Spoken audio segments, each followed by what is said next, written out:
पहले बल्लेबाजी करते हुए किंग विराट कोहली और कप्तान रजत पाटीदार की ताबड़तोड़ बल्लेबाजी ने मुंबई के गेंदबाजों को बुरी तरह धोया और दिखा दिए तारे। और फिर गेंदबाजी करते हुए जल्दी ही झटक लिए मुंबई के 4 बड़े विकेट। लेकिन फिर अंत में आकर हार्दिक पांड्या ने धोनी के अंदाज में की ऐसी धुआंधार बल्लेबाजी की पलट डाला पूरा मैच, जिसे देखकर विराट कोहली भी हो गए हैरान। जी हाँ, आपको इस वीडियो में दिखाने जा रहे हैं आज के सांस रोक देने वाले मुंबई और बेंगलुरु रोमांचक महामुकाबले की पूरी हाईलाइट, तो अंत तक वीडियो जरूर देखिएगा। लेकिन इससे पहले अगर आपको भी बेंगलुरु और मुंबई के बीच खेला गया आईपीएल का 20वां मुकाबला पसंद आया हो तो इस वीडियो को दिल से एक लाइक जरूर करें। नमस्कार दोस्तों, आईपीएल 2025 का 20वां और अब तक का सबसे रोमांचक सांसों को रोक देने वाला महामुकाबला आज आईपीएल इतिहास की 2 बड़ी टीमें मुंबई इंडियंस और रॉयल चैलेंजर्स बेंगलुरु के बीच वानखेड़े स्टेडियम मुंबई में खेला गया। ऐसे में मुकाबले की शुरुआत हुई मुंबई के टॉस जीतने को लेकर। जी हाँ, आज के इस रोंगटे खड़े कर देने वाले महामुकाबले में कप्तान हार्दिक पांड्या ने टॉस जीता और पहले गेंदबाजी करने का फैसला किया और विपक्षी टीम बेंगलुरु को बल्लेबाजी के लिए आमंत्रित किया था। फिर मुकाबला शुरू हुआ। रनों की बारिश करने के इरादे से बेंगलुरु की ओर से किंग विराट कोहली और फिलिप्स साल्ट ओपनिंग बल्लेबाजी करने के लिए मैदान में उतरे। दोस्तों, इन दोनों ही बल्लेबाजों के कंधों पर इस महामुकाबले में अपनी टीम को एक विस्फोटक ओपनिंग शुरुआत दिलाने की बड़ी जिम्मेदारी थी। लेकिन दोस्तों, मुंबई के खिलाफ इस महामुकाबले में बेंगलुरु की शुरुआत काफी खराब रही। जी हाँ, भले ही पहले ओवर की पहली गेंद पर स्ट्राइक पर खड़े बल्लेबाज फिलिप्स साल्ट ने एक जोरदार चौका जड़ा, लेकिन दोस्तों गेंदबाजी कर रहे ट्रेंट बोल्ट ने ज्यादा वक्त तक फिलिप्स साल्ट को ज्यादा वक्त तक क्रीज पर नहीं टिकने दिया और दूसरी ही गेंद पर सीधा क्लीन बोल्ड करते हुए जल्दी ही बेंगलुरु को एक बड़ा झटका दे दिया। आपको बता दें, फिलिप्स साल्ट आज मात्र 4 ही रन बना सके। ऐसे में जल्दी ही पहला झटका लग जाने के बाद अब मैदान में उतरे देवदत्त पडिक्कल और आते ही एक बेहतरीन चौका जड़ते हुए उन्होंने अपना खाता खोला। दोस्तों, भले ही पहले ओवर में फिलिप्स साल्ट के रूप में बेंगलुरु को एक बड़ा झटका लग चुका था, लेकिन इसका दबाव मैदान में मौजूद किंग विराट कोहली और देवदत्त पडिक्कल के ऊपर बिल्कुल नहीं देखने को मिला और इसी के चलते मैच का तीसरा ओवर दोनों ही बल्लेबाजों ने बुरी तरह फोड़ डाला और गेंदबाजी करने आए ट्रेंट बोल्ट के परखच्चे उड़ाते हुए इस ओवर में 2 करारे चौके और एक गगनचुंबी छक्का जड़ते हुए पहले 3 ओवर में ही बेंगलुरु को 35 रनों तक पहुंचा दिया। दोस्तों, मुंबई के घातक गेंदबाजी के सामने अलग ही तूफान आज बेंगलुरु के बल्लेबाजों से देखने को मिल रहा था, खास करके विराट कोहली के बल्ले से, जिन्होंने लंबे समय बाद मैच में वापसी कर रहे जसप्रीत बुमराह के दूसरे ही गेंद को सीमा रेखा के पर पहुंचाते हुए उनका स्वागत कर दिया था। काफी ताबड़तोड़ अंदाज में रनों की बरसात हर ओवर से देखने को मिल रही थी और इसी बीच कोहली के बाद पावर प्ले का छठा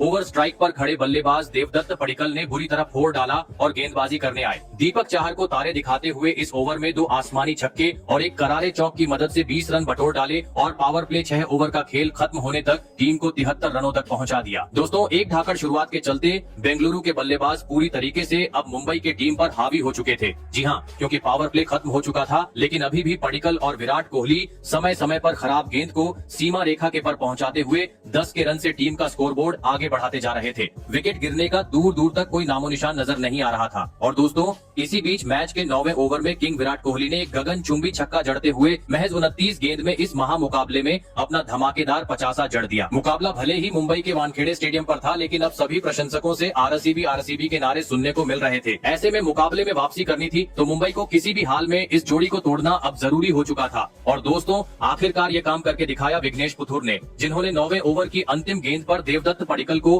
बाउंड्री पर विल जैक्स के हाथों कैच आउट करवाते हुए बेंगलुरु को दूसरा झटका दे दिया। आपको बता, देवदत्त पडिक्कल 37 रन की पारी खेल आउट हुए। ऐसे में 2 बड़े बल्लेबाज पेविलियन लौट जाने के बाद अब विराट कोहली का साथ निभाने मैदान में उतरे कप्तान रजत पाटीदार। लेकिन दोस्तों, इसके बाद जैसे ही जसप्रीत बुमराह ने गेंदबाजी की कमान संभाली, अचानक से बेंगलुरु की रन गति काफी धीमी हो गई। 10 के रन रेट से आगे बढ़ रही बेंगलुरु अब सीधा 8 के रन रेट पर पहुंच गई। हर ओवर से कभी 3 तो कभी 4 ही रन देखने को मिल रहे थे। लेकिन दोस्तों, अंततः 13वें ओवर रजत पाटीदार अपने हाथ खोलते हुए नजर आए, जहां पर उन्होंने गेंदबाजी करने आए हार्दिक पांड्या के खिलाफ 2 जोरदार चौके जड़ हुए और इस ओवर में 12 रन बटोर डाले। दोस्तों, इस एक ओवर ने बेंगलुरु के बल्लेबाजी के मोमेंटम को पूरी तरीके से बदल डाला था, क्योंकि इसके बाद अगला ओवर भी बेंगलुरु के हित में रहा, जहां पर किंग विराट कोहली और रजत पाटीदार ने मिलकर 2 छक्के और एक चौका जड़ डाला। दोस्तों, बेंगलुरु की टीम अब एक बार फिर रफ्तार पकड़ती हुई नजर आ रही थी, लेकिन तभी मैच का 15वां ओवर लेकर आए कप्तान हार्दिक पांड्या ने अपने गेंदबाजी का जादू बिखेर दिया और एक ही ओवर में बेंगलुरु को दोहरा झटका दे दिया।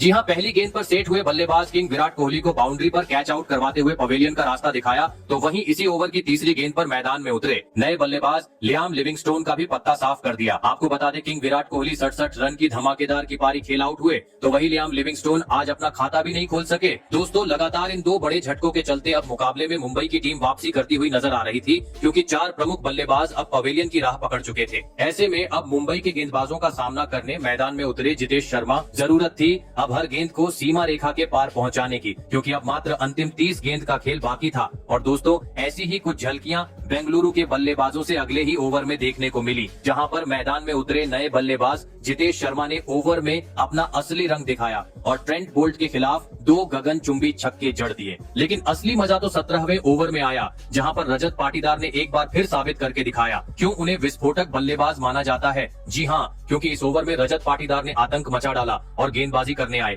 हार्दिक पांड्या के खिलाफ लगातार 2 गेंद पर 2 आसमानी छक्के और अगली गेंद पर एक जोरदार चौका जड़ते हुए मात्र 25 गेंद में मुंबई के खिलाफ अपना तूफानी 50 जड़ दिया। दोस्तों आज अंत के ओवर में बेंगलुरु की बल्लेबाजी इतनी घातक हो रही थी कि सभी मुंबई के समर्थकों ने अब सर पकड़ लिया था। पवेलियन में बैठे किंग विराट कोहली भी हर बड़े शॉट के बाद प्रशंसा करते हुए नजर आ रहे थे, जिस कारण देखते ही देखते इन दोनों ही खिलाड़ियों ने छठे विकेट के लिए 50 से अधिक रनों की साझेदारी भी निभा डाली और साथ ही साथ बेंगलुरु को भी 200 रन के पार पहुंचा दिया। लग रहा था अंत तक अब यह दोनों ही बल्लेबाज मुंबई के गेंदबाजों का डटकर सामना करेंगे, लेकिन दोस्तों 19वें ओवर में टीम के लिए बहुमूल्य पारी खेल रहे रजत पाटीदार आखिरकार अपना धैर्य को बैठे और एक बार फिर बड़ा शॉट खेलने के चक्कर में विकेट कीपर के हाथों कैच आउट होते हुए पवेलियन का रास्ता नाप लिए। आपको बता दें रजत पाटीदार 31 गेंद में 64 रन की पारी खेल आउट हुए। लेकिन दोस्तों दूसरी छोर पर खड़े जितेश शर्मा ने अंत तक अपनी ताबड़तोड़ बल्लेबाजी जारी रखी और बेंगलुरु को 220 रन के पार पहुंचाते हुए यह महामुकाबला जीतने के लिए मुंबई के सामने 222 रनों का विशाल लक्ष्य खड़ा कर दिया। ऐसे में दोस्तों इसके बाद बेंगलुरु से मिले 222 रनों के लक्ष्य का पीछा करने मुंबई की ओर से